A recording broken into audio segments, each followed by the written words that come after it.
یہ ہے 17ویں صدی کا اوٹومن امپائر، 3 بر اعظموں پر پھیلا ہوا۔ اوٹومن امپائر کو کیوں یورپ مسلمانوں کی تاریخ سے مٹا دینا چاہتا ہے، اور یہی سوال اسے عالمی اہمیت دلواتا ہے۔ یہ امپائر وہ واحد مسلم امپائر تھی جس کا دورانیہ کافی بڑا تھا، 1299 سے لے کر 1922 تک، لگ بھگ 600 سالوں تک۔ تاریخ میں کوئی بھی امپائر اتنے لمبے عرصے تک قائم نہیں رہ سکی، اور یہ بھی حقیقت ہے کہ اس مضبوط اسلامک امپائر کو توڑنے کے لیے عالمی طاقتوں کو بالآخر ایک عالمی جنگ کا سہارا لینا پڑا۔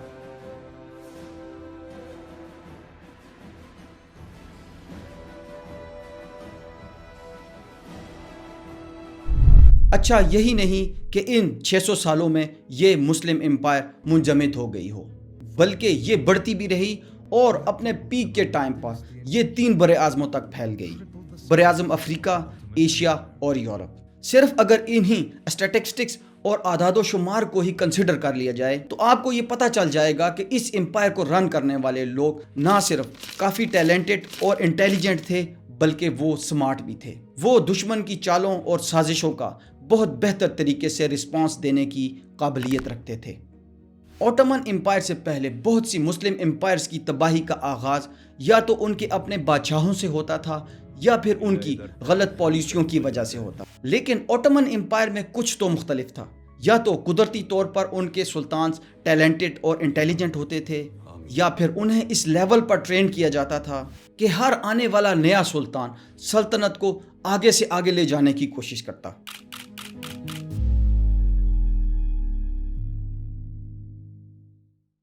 اوٹومن امپائر کا آغاز ہوتا ہی ان علاقوں سے ہے جہاں پر ایک طرف سلجوکی اور منگول تھے جبکہ دوسری طرف بازنطینی۔ ان تینوں طاقتوں کے بیچوں بیچ رہتے عثمانیوں کے آباؤ اجداد نے ایک بہترین اسٹریٹجی اور ڈپلومیسی کے ذریعے ان علاقوں میں اوٹومن امپائر کی بنیاد ڈالی، اور پھر یہی لیگیسی ان کی آنے والی نسلوں میں جنریشن ٹو جنریشن شفٹ ہوتی چلی گئی۔ لیکن عثمانیوں میں ایسا ایک اور کلچر بھی تھا جس نے انہیں اتنی بڑی امپائر کھڑی کرنے میں بہت مدد دی: ملٹی میرجز۔ عثمانی بنیادی طور پر تو خانہ بدوش تھے، اور وہ سینٹرل ایشیا سے ٹریول کر کے اناطولیہ، موجودہ ترکی میں پہنچے تھے۔ مقامی سلجوکی قبائل میں شادیوں سے انہوں نے یہاں بہت طاقت حاصل کی، اور جب عثمان کے بیٹے اور خان نے ان فتوحات کو باقاعدہ طور پر منظم کر کے ایک سلطنت کی بنیاد ڈالی، تب بھی شادیوں کے ذریعے ٹائز اور تعلقات بنانے کا یہ سلسلہ جاری رہا۔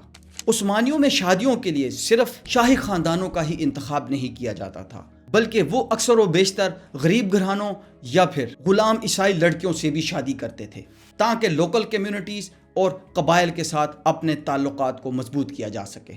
یہی وجہ تھی کہ majority of the Ottoman Sultans انہی کنیزوں یا پھر غلام کرسچن لڑکیوں کے وطن سے پیدا ہوئے، جس میں ایک مثال البینین غلام کرسچن لڑکی گل بہار کی بھی تھی۔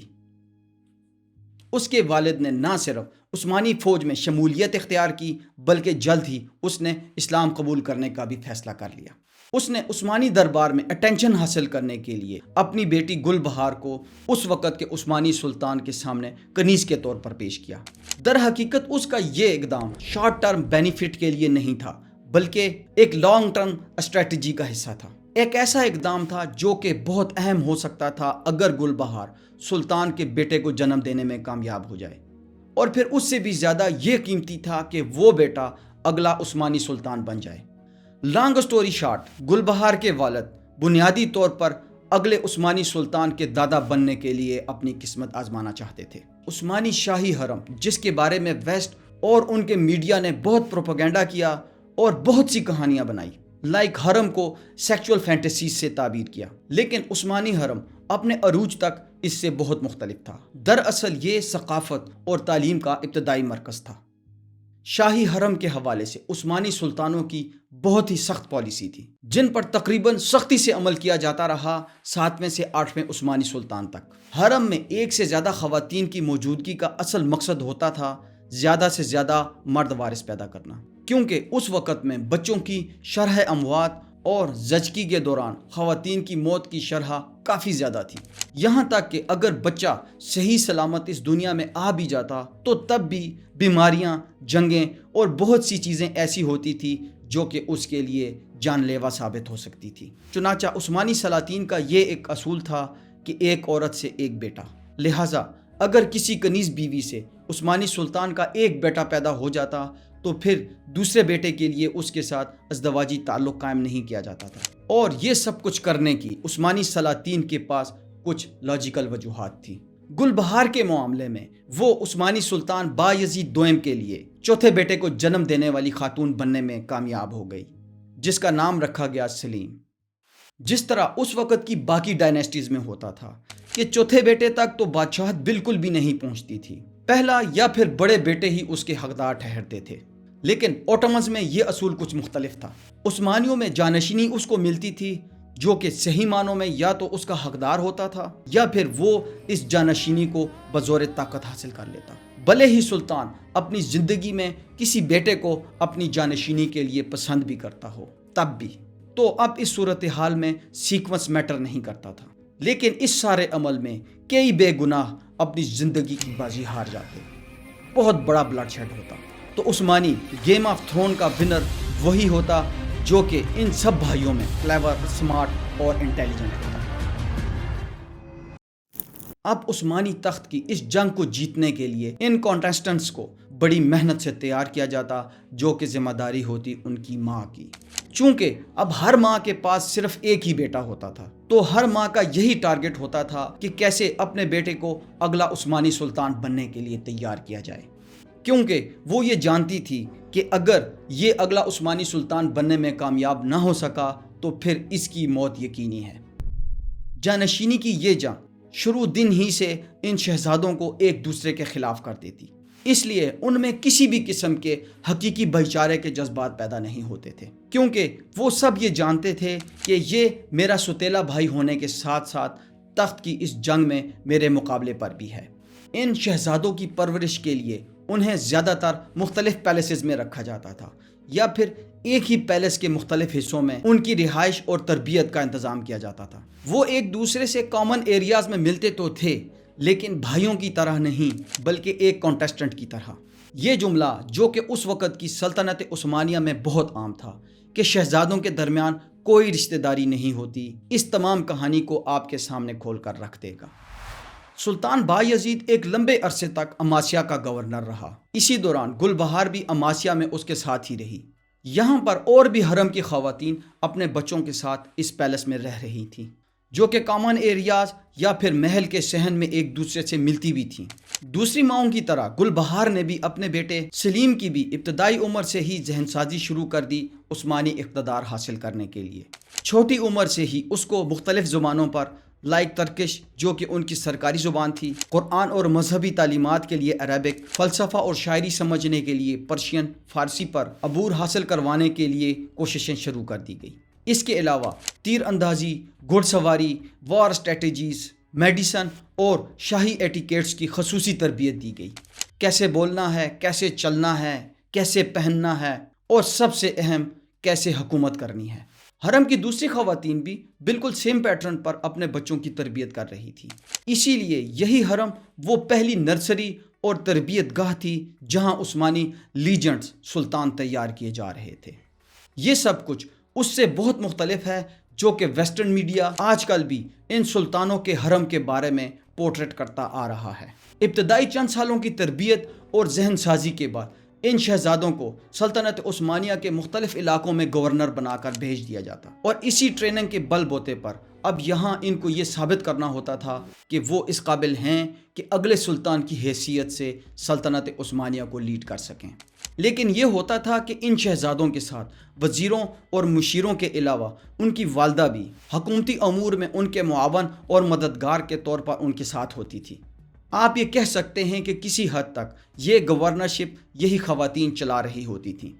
بایزید نے بھی گل بہار کے بیٹے سلیم کو ارلی ایج میں ہی ایک سرحدی صوبے طرابزون میں بھیج دیا ٹو پالش ہز اسکلز۔ اماسیا جہاں خود بایزید کو متعین کیا گیا تھا ایک انتہائی اہم صوبہ تھا، اس لیے ہر اوٹومن شہزادہ کبھی نہ کبھی اس صوبے میں حکومتی داؤ پیچ سیکھنے کے لیے ضرور آتا تھا۔ یعنی یہ ایک لرننگ ہب تھا، یہاں انہیں سکھائی جاتی تھی ایڈمنسٹریشن، ڈپلومیسی، وارفیئر، اکنامکس اور ہسٹری بھی۔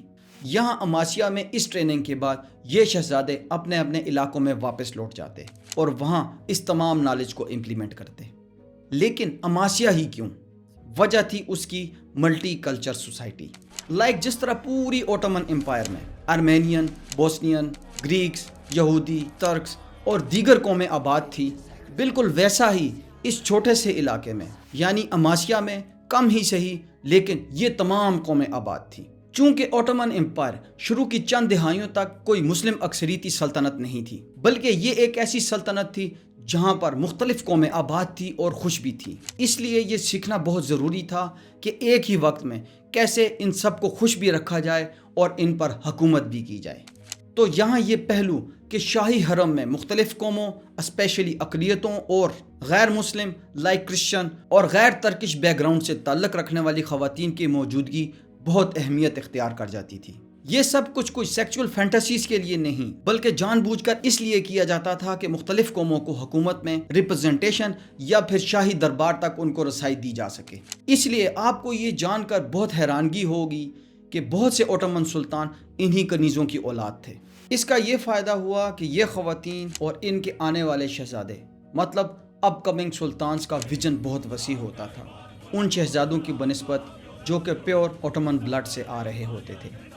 عثمانی سلطنت میں جانشینی کے لیے جس لیول کی بھی کشمکش چل رہی ہو، عوام کو اس سے دور ہی رکھا جاتا تھا اور یہی عثمانی سلطنت کی کامیابی کا اصل راز تھا۔ انہوں نے تمام شہریوں کو بغیر کسی تعصب کے، خواہ وہ مسلمان ہوں یا غیر مسلم، انصاف اور عبادت کی مکمل آزادی دی ہوئی تھی۔ یہی وہ چیز تھی جس نے انہیں صلیبیوں، بازنطینیوں، منگولوں، صفیوں اور دیگر طاقتور حکومتوں سے ممتاز کیا۔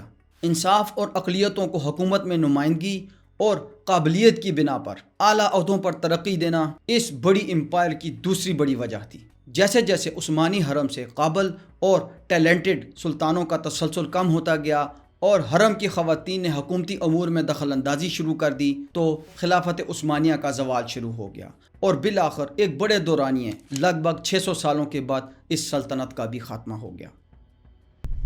اگر بات کریں آج کل کے سپر پاورز کی تو وہ بھی کم و بیش انہی اصولوں کو فالو کرتے ہوئے یا تو سپر پاور بن گئے یا سپر پاور بننے جا رہے ہیں۔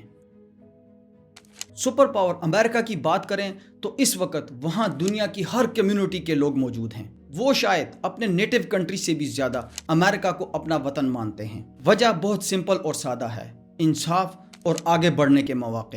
امریکنز بھی اس چیز کو کیش کرتے ہوئے دنیا کے ہر ملک میں اپنا انفلوئنس بڑھانے کی کوشش کرتے ہیں۔ اوٹومنز کی طرح بھلے ہی مسلم سلطان اس کو رول کر رہے تھے لیکن ان کی فوج میں کرسچنز، آرمینین، بوسنینز، گریکس، یہودی سبھی تھے جو کہ اوٹومنز کے لیے لڑتے تھے۔ آج امریکہ کو لیڈ کرنے والا صدر ایجوکیٹڈ ہونے کے ساتھ ساتھ اپنی قابلیت، اہلیت اور میرٹ کے بل بوتے پر اوپر آتا ہے، نہ کہ ماروثی سیاست سے پاکستانی سیاست یا لیڈرز کی طرح۔ اوٹومن امپائر کو توڑنے کے بعد ان سے نکلنے والے ممالک میں ان یورپی طاقتوں نے کبھی بھی قابل اور ٹیلنٹڈ لوگوں کو اوپر نہیں آنے دیا بلکہ انہوں نے وہاں اپنے ہی حمایت یافتہ لوگوں کو تعینات کر رکھا ہے۔ معاہدہ لوزان اس کی بہت بڑی اگزامپل ہے جو کہ انہوں نے اپنے ہی حمایت یافتہ کمال اتاتürک کے ساتھ کیا تاکہ کہیں دوبارہ سے یہ سب ممالک مل کر اوٹومن امپائر جیسی کوئی دوسری مسلم ریاست ہی نہ کھڑی کر دیں، اور شاید اب ایسا کرنا ان اسلامی ممالک کے لیے ممکن بھی نہ ہو۔ ٹل امام مہدی۔ سبسکرائب۔ اللہ حافظ۔